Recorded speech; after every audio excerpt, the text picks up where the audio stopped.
Lideranças da oposição e da minoria convocaram todos os jornalistas nesta quarta-feira, dia 24, para denunciar os abusos de autoridade que estão ocorrendo contra diversos deputados e senadores.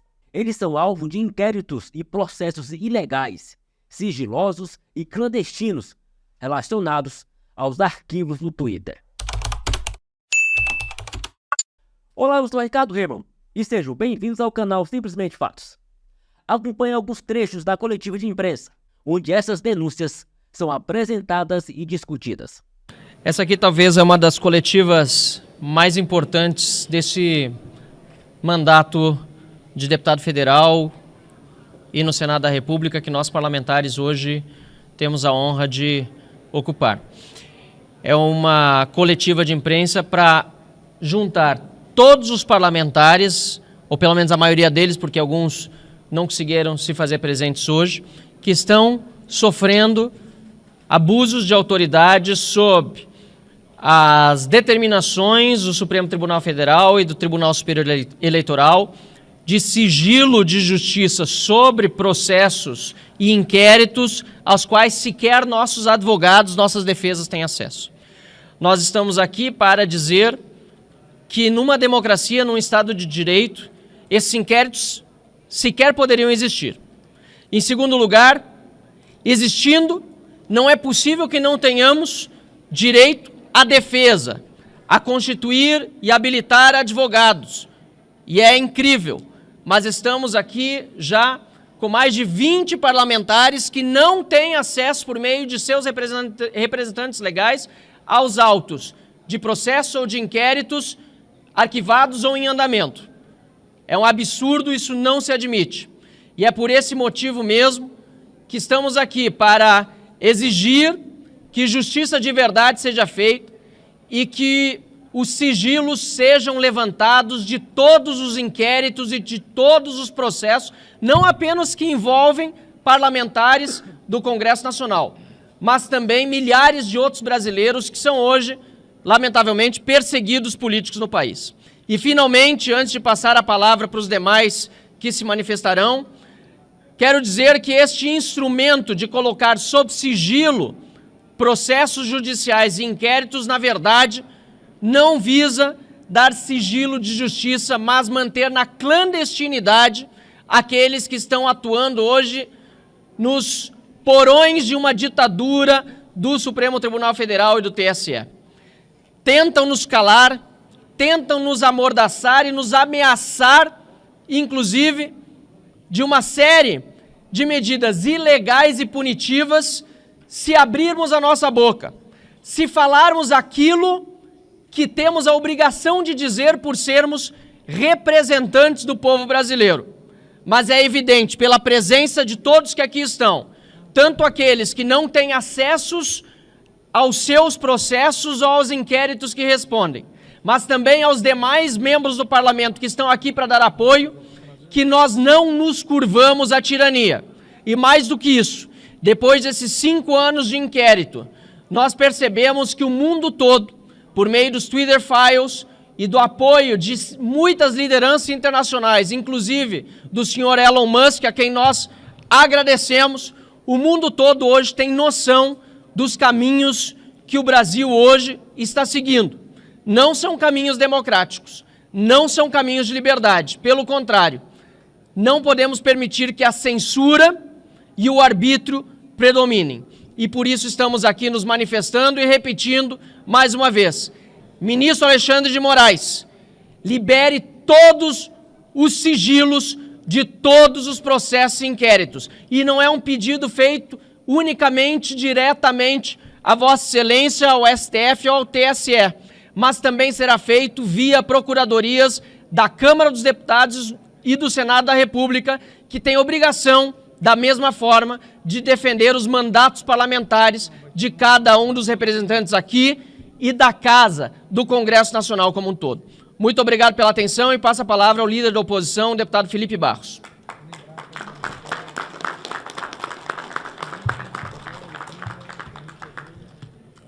Quero cumprimentar a todos que estão aqui presentes e quero ressaltar que o sigilo dos inquéritos e dos processos tem um único objetivo, que é inviabilizar a atividade parlamentar através da ameaça e da censura velada, e o controle de narrativa perante a opinião pública.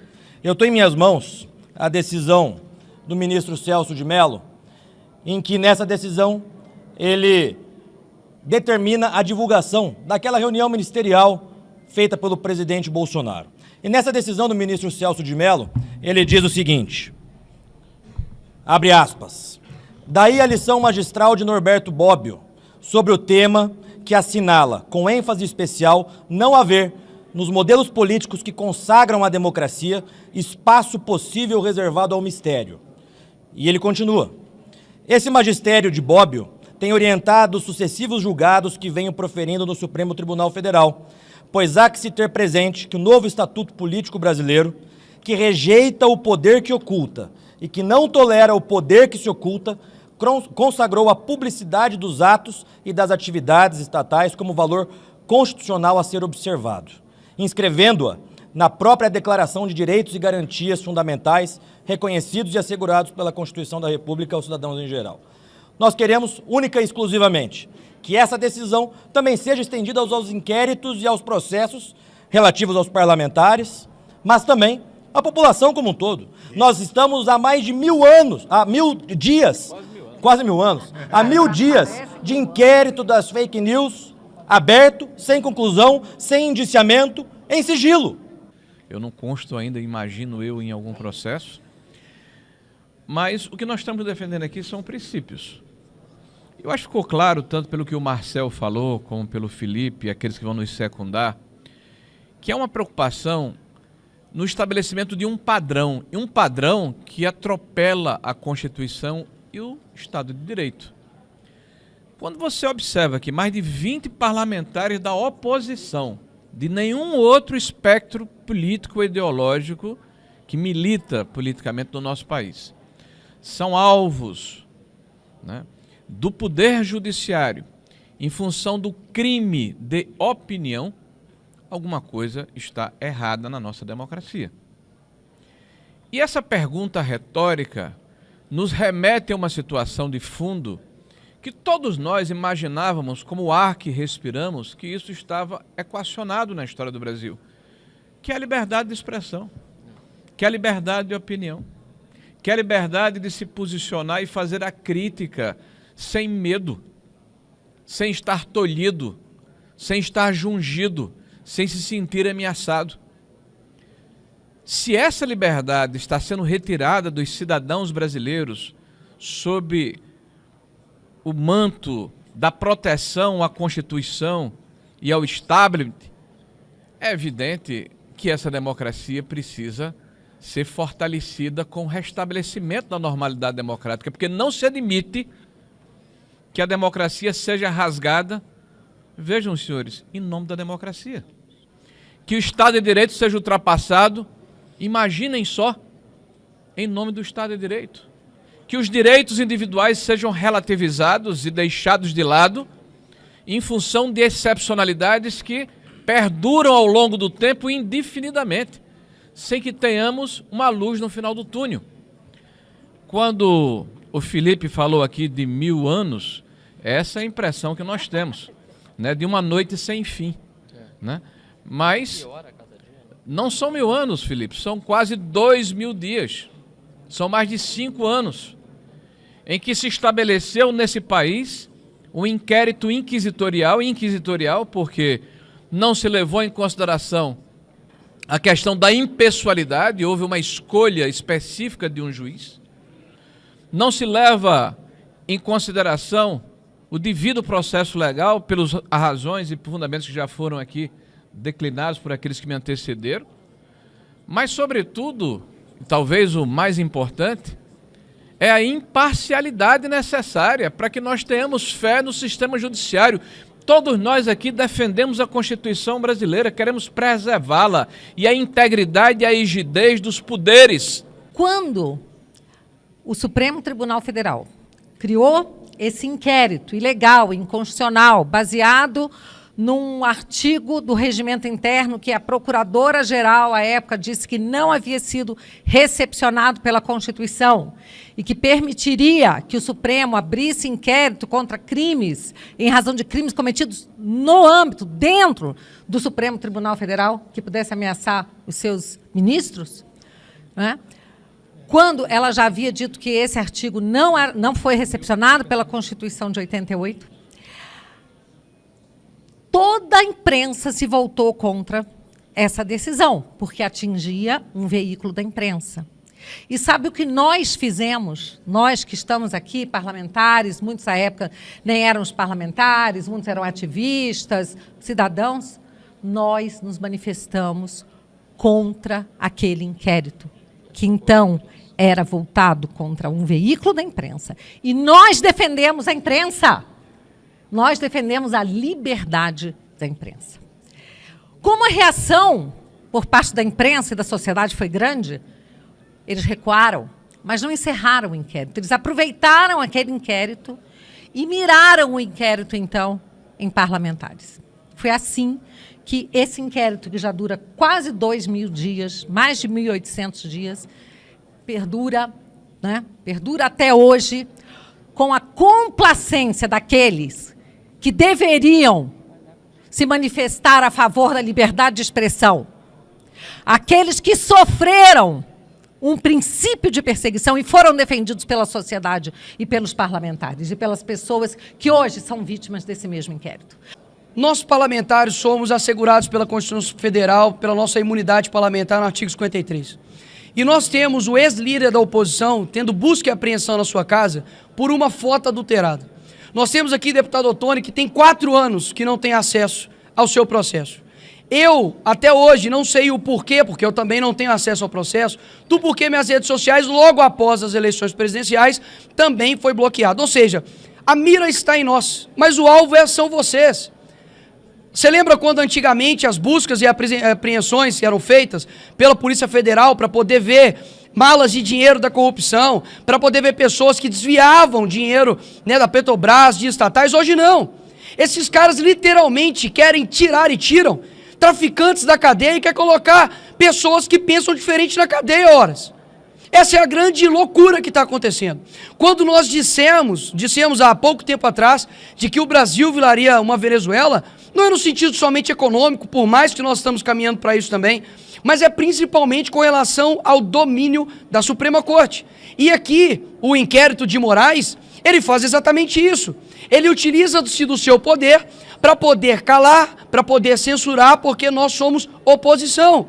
Se parlamentares não podem dizer o que pensam, muito menos o cidadão comum. E isso daqui que é o que de fato está em perigo. Para que todos entendam a gravidade da situação, eu vou fazer uma pergunta para os meus colegas parlamentares que estão aqui do meu lado. O Nicolas é baixinho, aí tem que eu subir o microfone depois. Baixofobia. Nós estamos vendo aí, como o deputado Nicolas Ferreira disse, nós estamos vendo praticamente todos os que, algum tempo atrás, haviam sido presos por corrupção sendo liberados, seus processos sendo anulados. Os líderes das facções criminosas estão sendo liberados e os seus bens que haviam sido apreendidos estão sendo devolvidos. Assim como todo o dinheiro que foi apreendido pela corrupção, pelo tráfico de drogas, está sendo devolvido. Nós estamos vendo as mesmas empresas que participaram dos esquemas de corrupção, que destruíram a economia brasileira, voltando a receber dinheiro público e voltando a fechar contratos com o governo. Aí eu pergunto para os meus colegas que estão aqui do meu lado. Nós estamos aqui hoje em uma coletiva de imprensa para falar sobre inquéritos ilegais, inquéritos sigilosos que atingem a cada um de nós. Eu pergunto, alguém aqui responde algum inquérito por corrupção? Levante a mão, por favor. Alguém que está aqui responde algum inquérito por tráfico de drogas? Não? Lavagem de dinheiro? Alguém aqui? Ninguém, mas ninguém aqui responde nenhum inquérito por rachadinha? Agora eu pergunto, quantos aqui, levantam a mão, por favor, responde algum inquérito pelas suas palavras? Esse é o Brasil que vocês estão testemunhando. Senhoras e senhores, o que sairá na imprensa, possivelmente, ou parte da imprensa, desta coletiva de deputados da direita, e na sua grande maioria bolsonaristas, é que mais uma vez a Suprema Corte está sendo atacada. E por que isso? Porque, na verdade, querem confundir crítica à CPF a ataque ao CNPJ. Ninguém aqui está atacando o basilar da democracia, que é a Suprema Corte. Mas não deixaremos de criticar atos de servidores públicos. Sim, os ministros da Suprema Corte, tais como nós, deputados e senadores, nada mais são do que servidores públicos. Vocês têm os seus contatos, vocês conseguem inquéritos que às vezes nem nós parlamentares conseguimos. Atenção, imprensa, por favor, eu gostaria de chamar a atenção de vocês. Tentem buscar e tentem investigar algo que este parlamentar, por estar sendo investigado, é um inquérito sigiloso e que não pode falar desse inquérito. Eu não posso. Mas eu gostaria que vocês, cumprindo o papel de vocês, através daqueles mesmos contatos que vocês sempre tiveram, busquem saber quantas pessoas têm inquéritos semelhantes ao meu, onde inquéritos esses, abertos pelo ministro Alexandre de Moraes, por causa de um simples tweet, está solicitando dados pessoais a plataformas de redes sociais. Por que é que esses inquéritos querem saber os meus dados bancários? Por que é que esses inquéritos querem saber o meu cartão de crédito, telefones, IP, porta lógica, e-mails, endereços? É um desrespeito com esse deputado federal. Quantos deputados federais passam por isso? E quantos brasileiros estão sendo vítimas disso também? Busquem, porque esse parlamentar não pode falar sobre, inclusive, sob pena de amanhecer amanhã com a Polícia Federal na minha casa. Eu vou tocar na ferida aqui do parlamento, porque nós temos um presidente da Câmara que não instaura a CPI do abuso de autoridade. Nós temos um presidente do Senado covarde, omisso, frouxo. Então, nós parlamentares, além das críticas aos abusos do ministro Alexandre de Moraes, temos que cobrar aos presidentes da Câmara dos Deputados e ao presidente do Senado que honrem. E os próximos passos agora serão então encaminhar diretamente ao ministro Alexandre de Moraes o pedido de quebra de sigilos, ou melhor, levantamento de sigilos de todos os processos, para que não fiquemos mais no escuro, à mercê de um judiciário que atua na clandestinidade. Acho que isso é muito importante dizer e repetir. Quem coloca sigilo sobre o processo age na clandestinidade, de uma forma covarde contra seus alvos, pois eles não podem se defender e ainda se sentem ameaçados e acuados para continuar a fazer o que é legal. Falar não apenas é legal, como é dever nosso de parlamentar expressar a vontade dos nossos eleitores. Em segundo lugar, também oficiaremos as presidências das duas casas para que façam um pedido semelhante ao presidente do Supremo Tribunal Federal e ao ministro relator para que se levante sigilos. E, finalmente, CPI de abuso de autoridade, já! Se você gostou do conteúdo apresentado, não deixe de se inscrever no canal, compartilhar e deixar seu like.